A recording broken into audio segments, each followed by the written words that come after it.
I've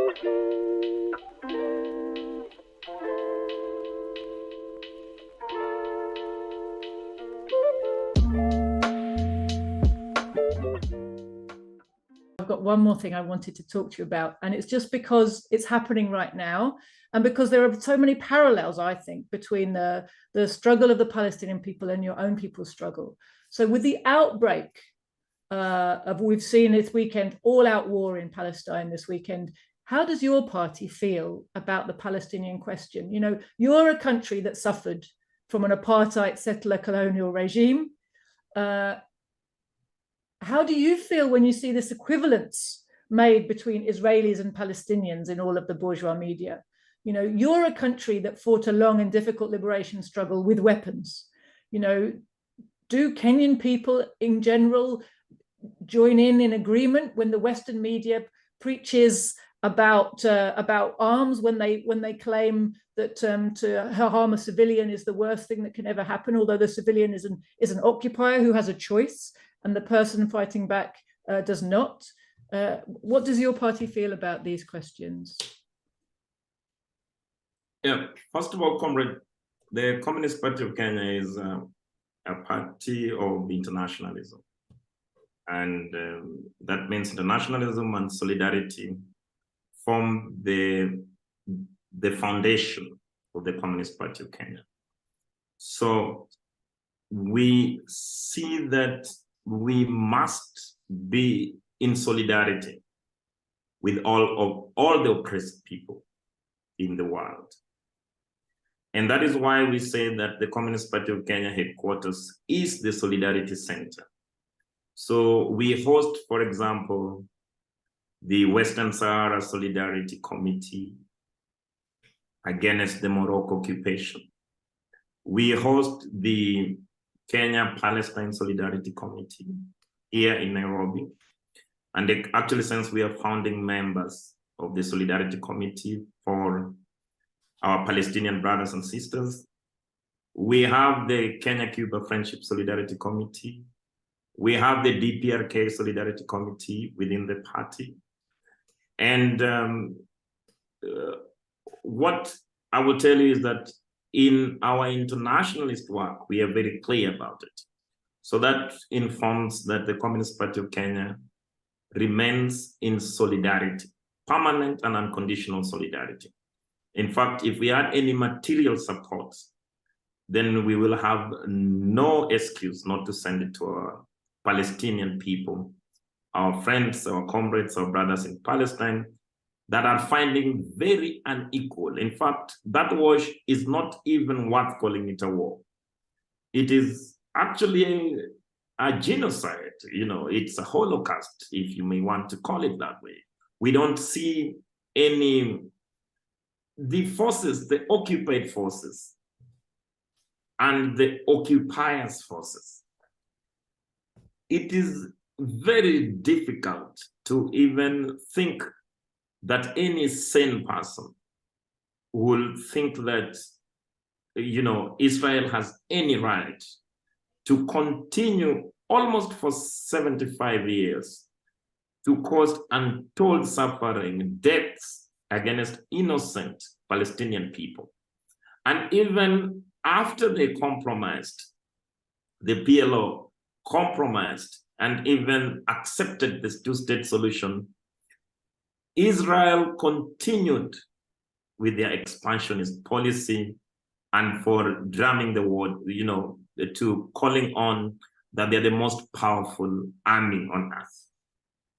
For that arrogance, indeed, we have to see how Israel has been able to contain the narrative within the African continent for a long time.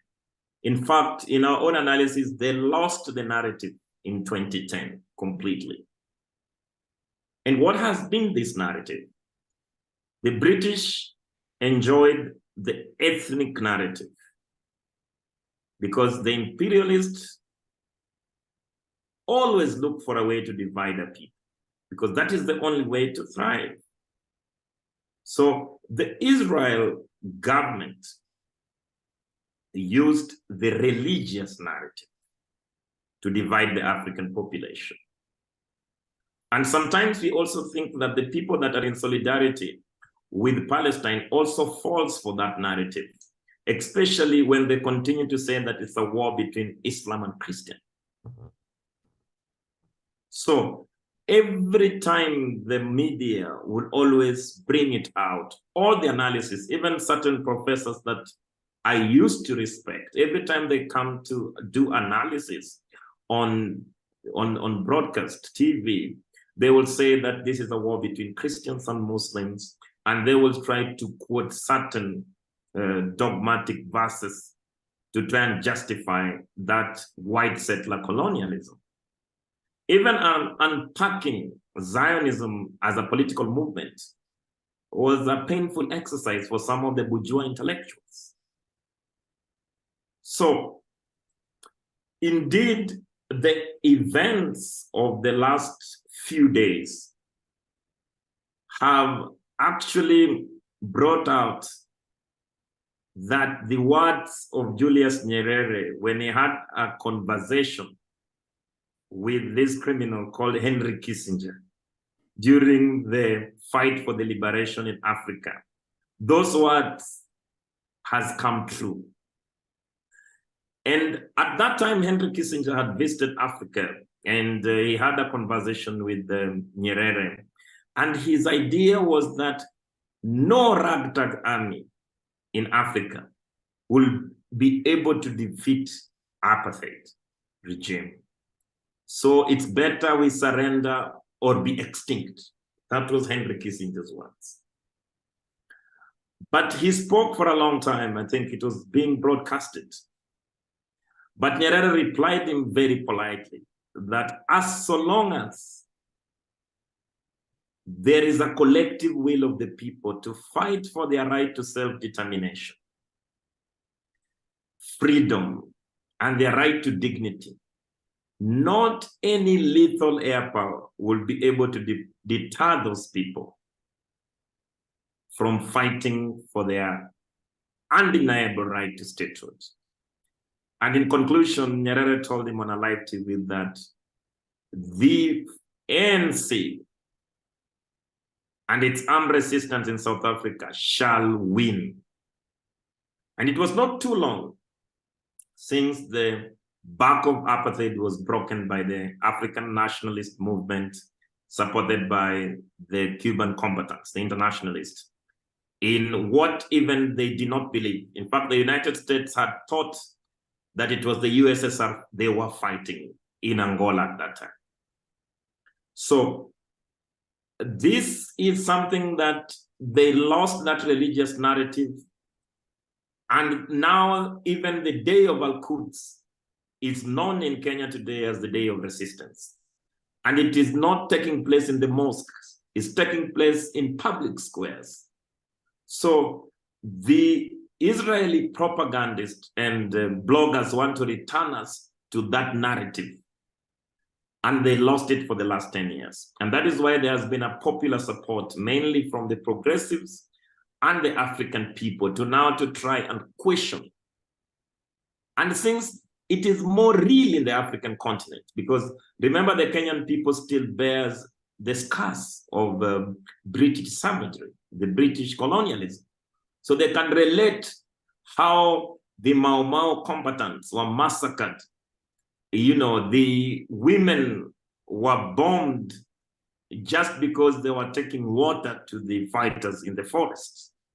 Such tactics are the ones that are being used today in Gaza. But this, you know, the total force of the oppressed people has always been one, the guerrilla warfare. We have seen how the tactic of guerrilla warfare can be used to humiliate an enemy that you think was so powerful.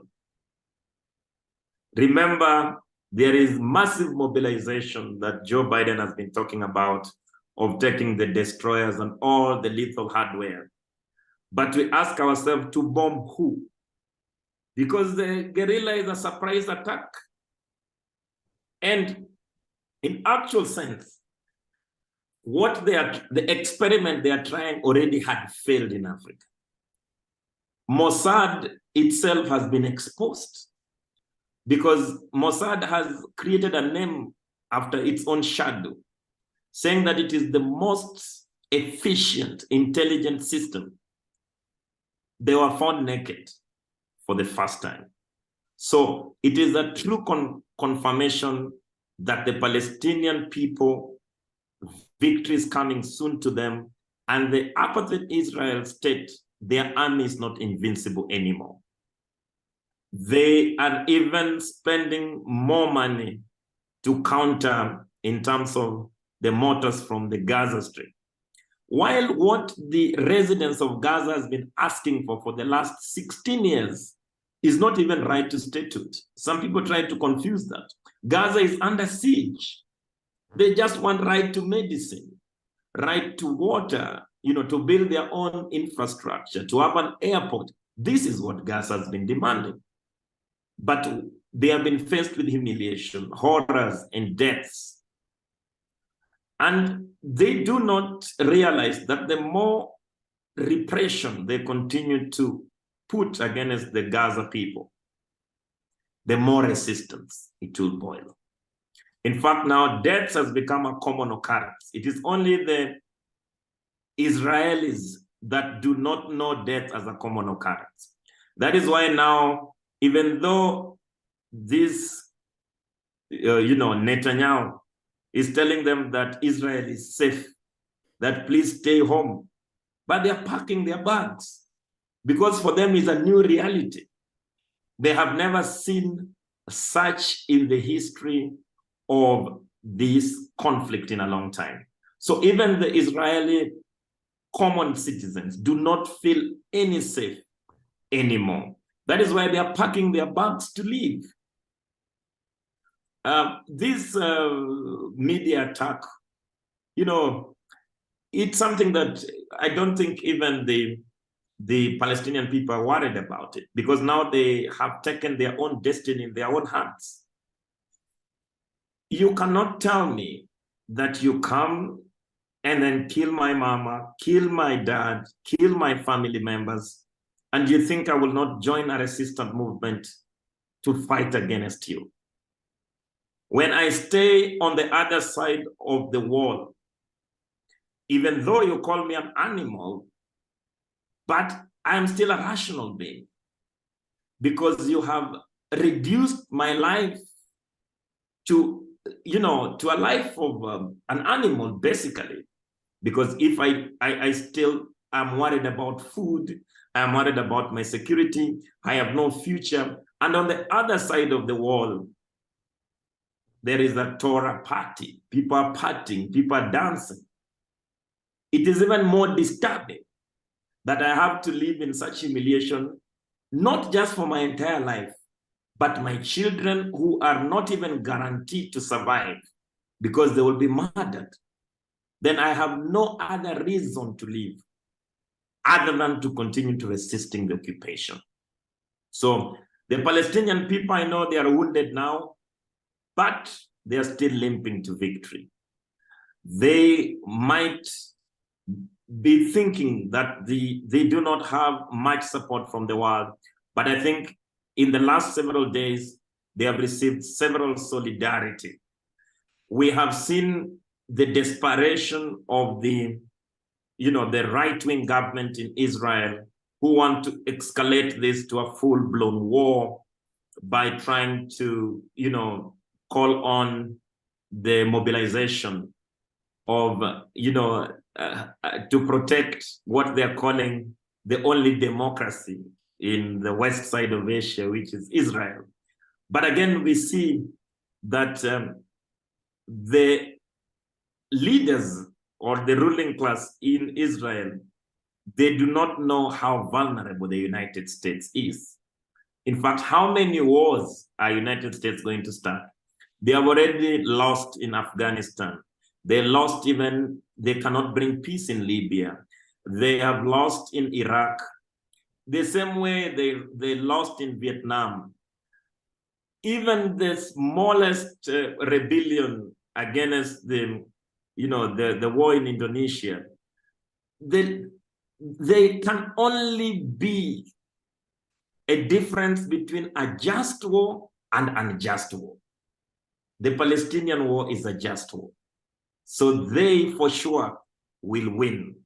And the Palestinian authorities must also be in solidarity with the people.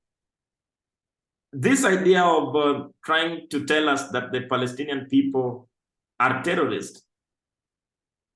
Our own Mau Mau here were terrorists. We knew that because the global community cannot even agree on who terrorists are. All the freedom fighters have been terrorists. Fidel Castro is a terrorist. Nelson Mandela is a terrorist. Amilcar Cabral is a terrorist. Thomas Sankara is a terrorist. Anybody that have been admired with their own people are still terrorists. Even now, Cuba is still under, listed as one of the state sponsors of terrorism. So terrorism is only a term that is thrown around if you want to justify an occupation.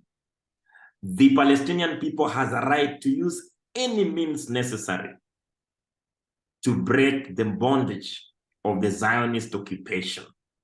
And in fact, the Communist Party of Kenya even takes a very radical stand that we do not even support the two-state solution. We did not allow the British to build their own small country in Kenya. The South African did not allow the Dutch population to build their own country. Why would the Palestinian allow that?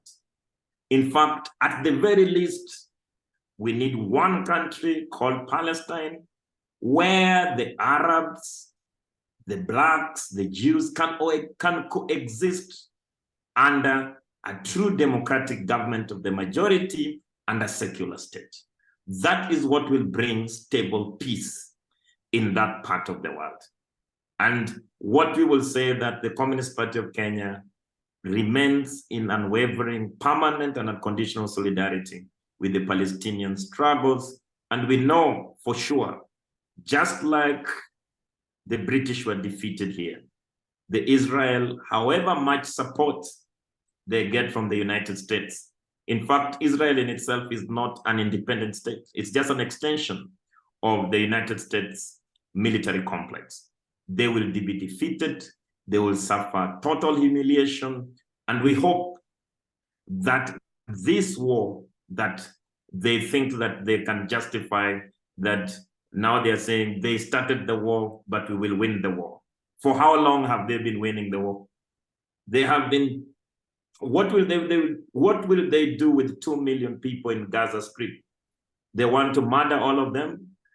At the very end of it, they'll have to put boots on ground. And once they land there, then I think that there will be a total game changer for that conflict. So that is our position in regard to the Palestinian War of Independence. And we hope that the events that are happening there will be more significant in terms of advancing the struggle of the Palestinian people. That's beautiful, Booker. Thank you. Well, I can't really add anything to that. You've pretty much summed up our position as well, done it very poetically there. So I'm going to thank you so much for spending so much time with us. It was very, very good of you. It's been really interesting. I could continue for a lot longer. We'll definitely have to get you back again. I hope you'll be able to. For now, thank you very much. Joti, I was privileged.